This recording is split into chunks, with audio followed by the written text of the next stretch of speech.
This is the most notorious haunted house in the world. It is to be found in the sleepy seaside town of Amityville, an hour away from the hustle and bustle of New York City. 30 years ago, a truly horrifying crime was committed here, when 6 members of the DeFeo family were shot dead in a single night. Even now, the details of exactly how these brutal murders were carried out remain shrouded in mystery. 1 year later, the Lutz family moved in. They fled from the house, having lived there for only 28 days, claiming that they had been driven out by terrifying and unexplained supernatural forces. Their story was the subject of a media frenzy, turned them into celebrities, and became a worldwide bestseller, The Amityville Horror. It would spawn numerous books and films, including one that was released just this year. Mediums and psychic investigators have claimed there is a curse on the property. Others say that the Lutz's story is no more than a clever money-making scheme, built on the gruesome history of the house. It's probably one of the most haunted homes in the world. It's certainly one of the most publicized haunted homes in the world. Whatever happened, it was a confluence of events and personalities, and it meshed to form the perfect psychic storm. It's just this web of lies, and the motivation was simple enough. They produced a beautiful commercial scam. Their version is not a true story, but if they call it a true story, how could you say that they're liars? There were too many things that had happened and were going on to sit there in denial that something wasn't right with this. I guess the Amityville Horror really is supposed to be me, because I'm the one that got convicted of killing my family. I'm the one that said did it. I'm the one that's supposed to be possessed by the devil. What is the truth about the house in Amityville? And is there really a curse on all who live there?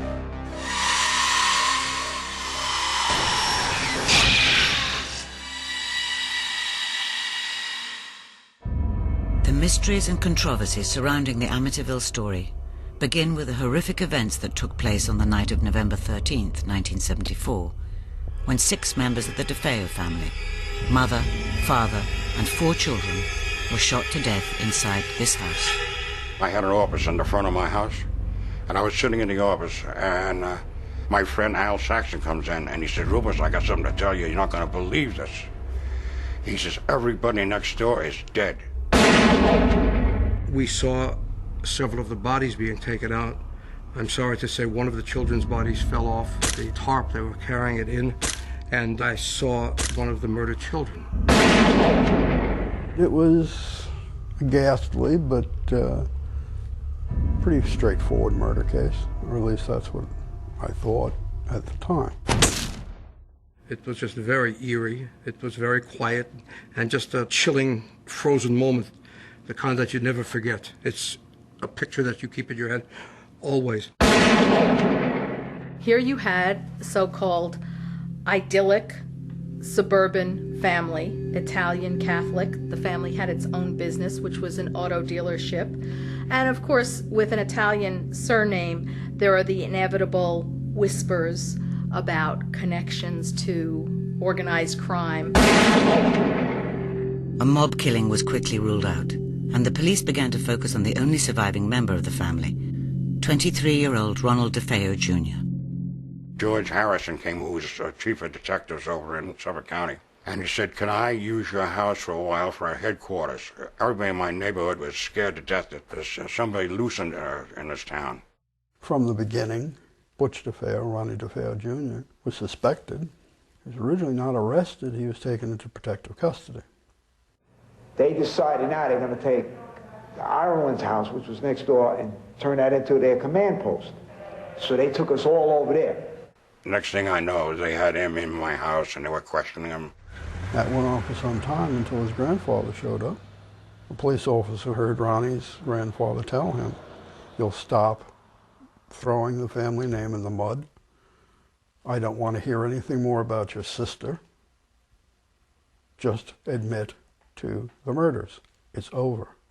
I told them in the beginning things that were true, but, to get the pressure off of me. Even before this, the Amityville locals had already made their minds up about who had slaughtered the family.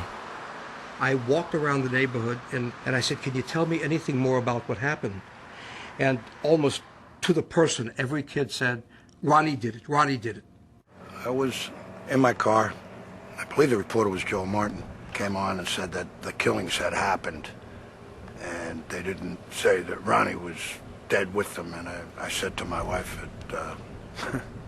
it was Ronnie. Ronnie was, put it this way, a wild teenager.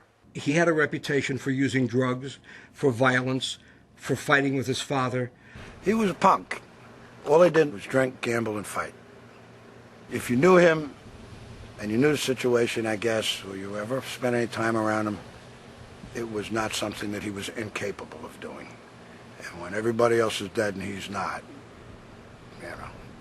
There was a lot of problems, you know, and it's not that I could sit here and lie to you. I could say that I knew something bad was going to happen to my mother and father. Within a short time afterwards, Ronald DeFeo Jr. was officially named the suspect. He was the alleged murderer. He was the accused. After a short, sharp interrogation, DeFeo confessed to the crimes and gave the first of many versions of what happened. The standard story is basically Ronald DeFeo Jr., who was then 23 in 1974, woke up at approximately 3:15 a.m. and for reasons unknown, basically killed his entire family while they slept. He took the rifle and shot both of his parents who were sleeping in the master bedroom. Then he shot his younger brothers, 2 of them. And then he went to an adjacent bedroom and shot his sister. And then he walked up to the 3rd floor bedroom and shot his other sister, Dawn. After what happened, it was like a nightmare. I'm looking at my mother and father dead, my sister. I said, my God. I got scared. I ran out of the house, jumped in my car, ran down the street, and got my friends and came back to the house. DeFeo's confession did not explain a number of puzzling mysteries about the killings. Mysteries that would prompt rumors of accomplices, conspiracies, influence. They were each shot with a .35 Marlin. We had an experiment conducted when we were preparing for trial, the noise level of the .35 Marlin. And that Marlin could be heard 4 to 5 blocks away from the house. Nobody heard a thing. I did find, however, one of the neighbors who heard at about between 3 and 3:30 in the morning the family's dog barking. It was crying or baying. With all the shots that took place, there were approximately 9 blasts from a Marlin. There was no evidence that any of the 6 victims had made any attempt to escape. What was so odd is how you managed to shoot 6 people in the middle of the night in a quiet neighborhood without awakening any of the people. A shotgun blast is pretty loud. That doesn't make any sense. One might argue, well, maybe they were being held by another until Ronnie came around and did what he did. I thought perhaps the bodies had been moved from their original spots. The autopsy reports show that no, they were not moved, that they were in the original places that they were when they were shot. There were no drugs found in the bloodstreams. And again, the victims are found lying face down in death stretch. There seems to be something almost systematic and very methodical about it that would seem to involve in more than just one person. The curious anomalies of the crime scene would provide some eerie clues as to who or what had been responsible for the killings in Amityville.